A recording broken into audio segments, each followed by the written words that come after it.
Hello, welcome to my YouTube channel. Today I'm going to be recording a sketchbook tour.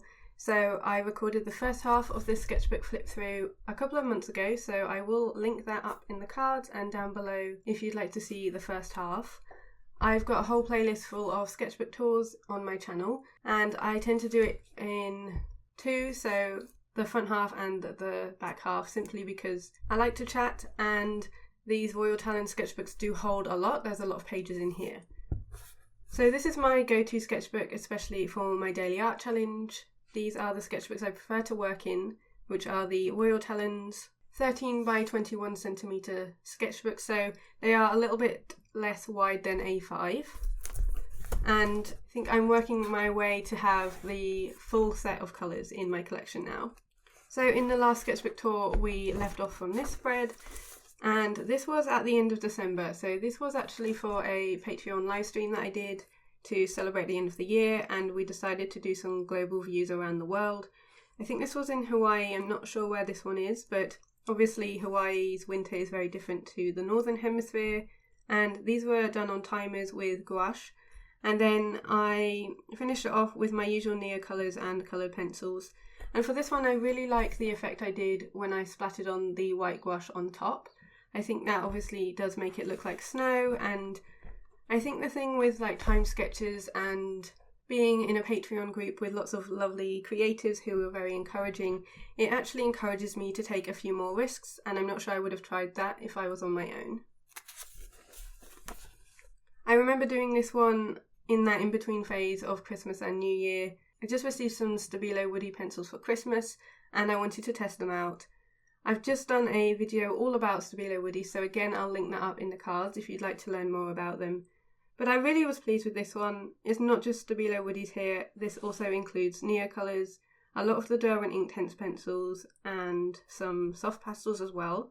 But I really like the contrast between down here as being really soft with my marks and the much heavier density of colour up in the sky. I was testing the Stabilo woodies over the Neo colours, which again I've done in that test video, but this was like my first try with them and I was really pleased with the result. Next up, this was a prompt challenge, so the prompt was cats and tulips, I believe, from the Draw and Garden Instagram, so I will link that down below as well. And this was very out of my comfort zone for me. I definitely need to practice cats, and you'll see that later on in the sketchbook as well. But I did enjoy, again, playing with the soft pastels, creating this softer texture and then contrasting it with some of my harsher Neo colour lines. This one I recorded a process video for, which you can find on my channel, again using some of the Neo colours and the Stabilo woodies. I can see now when I'm looking back I was playing with the different contrasts and the textures, keeping it really soft down here with some lighter coloured colour pencils and then against the harsh sky, which I was really enjoying playing with. Especially for the season, I think that the darker skies worked really nicely, and I'm very fond of this one and I think it turned out really nicely. You can definitely see how it follows on from this piece as well, which is what I really enjoy seeing in a sketchbook. Then some very quick tree studies. One of my goals this year is to practice trees, so that's what this was. Very simple, mostly gouache and then some coloured pencils on top. And then I was really pleased with these pieces. These were a reference from some photos I took whilst Mitch and I were visiting Castle Combe, which is in the Cotswolds. And this is mostly done with acrylic ink and some Posca marker as well as some white gouache. So I really do mix my medias when I create, but I think it's something about the softness that I really like here, and I remember laying on the coloured pencils on top to really create a lot of texture, and I'm really happy with the result of these. This first experiment really influenced quite a lot of my work in this sketchbook. This was a piece with Tombows and pan pastels, so this was one of my first experiments. Again, I have recorded a process video here on YouTube where I was experimenting with using the pan pastels and brush pens, and I was just using it to create depth in my work. You can tell where I started to where I finished because I think you can see I'm a bit more confident in applying it. Although, because I haven't sealed the work, it has rubbed off a little bit, so it's definitely not looking as good as it used to. Personally, I don't like using fixative in my sketchbook unless I'm using oil pastels, but generally that's not in these sketchbooks. I just find them too strong when I am working in here every single day. Now another fish spread. If you've seen any of my other sketchbook tours, you'll know that my fish spreads are kind of a staple in my sketchbooks. This is my go-to subject when I don't know what to draw. I have a big reference book called the Natural History Book, which has so many different fish in, and I really enjoy referencing from it. And I always do these on a 20-minute timer, so I put down my gouache layer and then go on top with colour pencils and Neocolors. Some more tree studies. So this was actually for a client, so these are going to be turned into cards. I don't think these are quite as successful as the other ones, but I do really like the colours, and for the final designs I did impose some extra elements on top, like a little dog down here and a cat on the wall. Something very different because there's no green on this page at all. This was for Birdfest Day 19, so Birdfest is a challenge that ran in January with a bird every single day. This was the wall creeper. I just was really loving their feathers and the pattern with like the white polka dots and then the red against the black. Again, you can see I was playing with the pan pastels. I was really trying to explore those and feel a bit more comfortable with them in my work. And although this is quite different for me, I definitely think there's a lot of movement here, and looking back I'm quite pleased with this one. Okay, so this is another experiment with pan pastel and brush pen, mostly using the Ecoline brush pens I think, but I remember creating this and using that combo and really feeling like I cracked it, like this is how I want to incorporate them in my work. It really softens the brush pen texture, and I've done quite a few walkthroughs on my Patreon in using this method, but this was the first time that I really felt like I knew what I was doing with them. And I also started adding in this cornflower blue lines to my work, which is a staple now that I use all the time. Some quick gouache pieces. These are all reference from National Geographic photos. They're quite simple, these ones, but I was quite pleased with this snowy one, and I do like the yellow popping through here. Again, another one which I created in my pan pastel video, so I talk about different ways to use those, including on gouache and the brush pens. So again, I'll try and link everything that I mentioned up in the cards or down in the description. You can see it has rubbed off as well because obviously I didn't fix it, but you can still see that it does create that depth and distance, and I really loved adding the burnt sienna tint down here. I think that really elevated this piece. The thing I love about this spread is the colour palette and the lighting. I really love the softness. Again, you can see I was quite messy and loose with the gouache, but you can see the influence of the cornflower blue coming in here. This just gives me really nice vibes.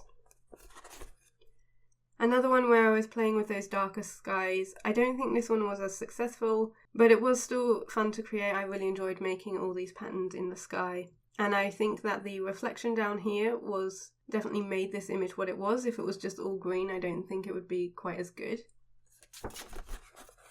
Another one where I used pan pastel, but this time it was on top of gouache instead of brush pens.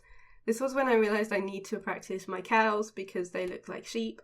But I really like the softness here. That does come from the pan pastels, and I was definitely feeling more confident in using it in my current style. This is another spread that is often my go-to when I'm stuck for what to draw. I really like creating these individual panels, and for this one I used all brush pens and coloured pencils, so there's no paint on this page. And I just put a generic term into a copyright-free image site and draw what comes up. This was the first piece in my greenhouse series, so that's an ongoing experiment I'm doing, which is like a project where I'm trying to experiment with the greenhouse shape, and this was the very first one I did without the intention of it turning into something that I was going to experiment more with, which you'll see again later in this sketchbook. This is also from a Patreon live stream. This was from our English countryside session. These were our warm-ups, so 10 minutes and 15. You can see how loose and messy they are. Although this didn't turn out how I wanted to, it definitely led onto something I am pleased with, considering these are just the warm-ups. So I've got another spread which is in my other sketchbook because when I'm waiting for stuff to dry, I'll move on to something else. But these were the last two I did, 15 minutes and 30 minutes. Again, you can see the influence of the soft pastel here. And there's this little cat which didn't turn out how I expected, but actually I don't think it's that bad. I really like his little expression, and I like the way that these two sit together. This was quite a quick one, again with acrylic ink and some Neocolors on top. I started adding in a bit more pink to my work, but the cornflower blue is still coming in there. This one, I think this was the same composition and landscape as this one. I can definitely see this is what it was supposed to be leading on from, but I didn't finish it. And then this one I remember being really disappointed with. I don't think it's awful, but I definitely wasn't feeling inspired this day. This is acrylic ink and brush pen. I don't often draw boats. I don't think the perspective is quite right, but I just remember not being happy with this one. It is quite messy. And then these were some Google Map views. This was Monster Ham. You can see I timed myself 10, 7, 10.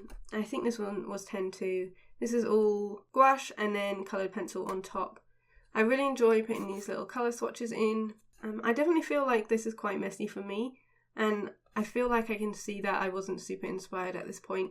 I've definitely been going through a bit of a rut with inspiration. It comes and goes, and I think I can tell when I'm in a rut in my work.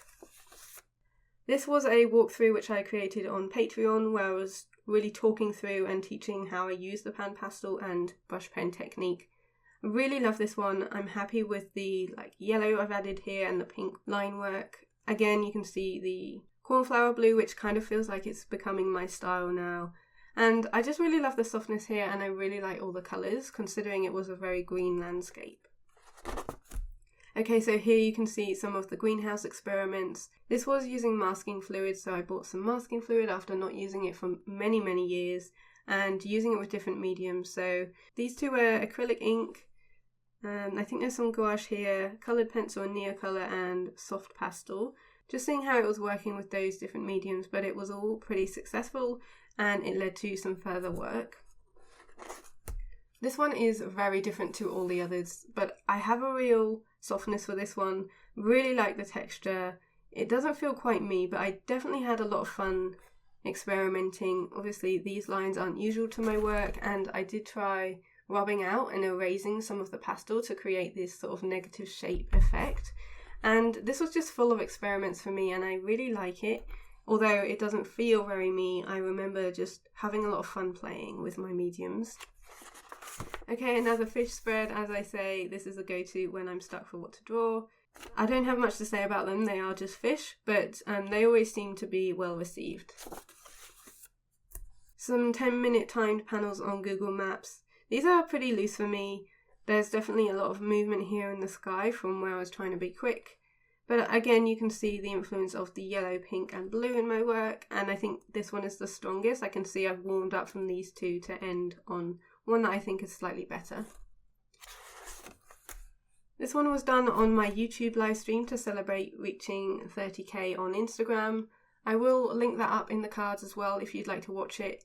I usually do live streams like this where I'm creating on my Patreon, but as it was such a big occasion, I did it on YouTube, so you're welcome to watch that if you'd like to draw along with me. This one, again, I can feel the soft pastel on here, and it's probably rubbed off a little bit. There's a process video for this one as well. This is with the brush pens and pan pastels on top, with a view that I found on Google Maps. Some more greenhouse experiments. So this wasn't the plan, so I didn't know where I was going with this. This is all brush pen and coloured pencil, and I think some Neocolor. There's also some collage on here for these floral elements, but I remember when I was doing them they felt like coral. It felt like I was doing underwater, and this is a new technique with the greenhouse work where I cut out from white paper and applied that on top. This was a piece from an Emma Carlisle Patreon session when we were practicing still lifes. I'm really not happy with this. It's not something that I shared on Instagram, and this was when I realised I definitely need to practice cats. Another one with the softness of the pan pastel. It's such a quick way to fill in a background, and I think this works really nicely with the gradient from one colour to another. This bird is probably a bit on the chunky side, but I really enjoy experimenting with softness and different textures like this. This was another masking fluid experiment. I actually put it on quite thickly for these white houses, and then I covered the background with acrylic ink, And then I peeled off the masking fluid and drew on all the details on the houses. So just playing around with a different technique and being a bit more heavy-handed with it. And I don't love this one, but it was good to experiment with the masking fluid. So this is the coral and underwater scene that was actually inspired by these. So although it looks nothing like it, it did stem on from that and another piece that I created in my Strathmore sketchbook. I wanted to play with like a half and half scene, so this is like my usual landscapes, but I don't often do underwater scenes. So I wanted this to be really vibrant, full of different colours I don't normally use. And I really like the effect. This was using some of my new ink as well. And also oil pastel, which was the very first time I was using Sennelier oil pastels, and you can see I was being very timid with it. I think this is the only oil pastel on here when I just had the really light green yellow. But I like some of the textures on here, and I did add some more collage here for these fish. Very different for me, but I can definitely say I was experimenting and feeling quite inspired at this point, so it had come back around. These are some wildflower studies. I remember being really pleased with these. I really like the line work. This was dipping a Derwent Inktense pencil in water to soften the nib because they are water soluble, and it creates a really nice thickness with a lot of texture in it. So I really didn't have to work that hard because I was just dipping the pencil in, and it really softened it nicely. I was trying a negative space technique over here, so I was working around the gouache that I put down, whereas this one was just sort of highlighting the areas. I really like the way the purple sits with the green, and this is definitely something I want to come back to. Some more wildflower studies. We did a wildflower study on Patreon as well, and this was after that, referencing from one of my reference books, and this was done with brush pens. I filmed this one, I think, so I will link that down below. And again, I think that the Neocolor touches I added after, so we've got the lemon yellow, the cornflower blue, a bit of pink in there, and the lighter salmon pink. I think that really pushed it up from just being quite a boring wildflower study. It made it a lot more colourful, and I was really happy to have added those in. I think it made a big difference. This was an experimental one with some new ink, so I got a sepia and a golden green, and that wasn't an acrylic ink, which is what I normally use. This is just a usual standard ink. And I remember really playing with patterns, so I've got the usual stripes that I do for my field lines, but I also added some dots here, and I was really pleased with this. This was actually when I realised I'd just done it all from my head. I hadn't gone for a reference first, and as someone who usually finds a reference and then draws, it really gave me a lot of confidence that I can draw just from my head, so that was a really nice feeling, and I really like the golden glow in this one. And now onto the last spread. These are something a bit different for me because, as you've seen, I don't often do urban scenes. I usually stick to rural landscapes. But I do really like these. These are again referenced from Google Maps, and I was playing with not doing my usual blue skies, and I went with this sort of moody grey sky. There is a lot of grey, especially in this one, because obviously on Google Maps they're not going to be perfect compositions. But I enjoyed adding on all these details on top, which I think adds a lot of interest. And then adding in a bit more of my green comfort zone into this one.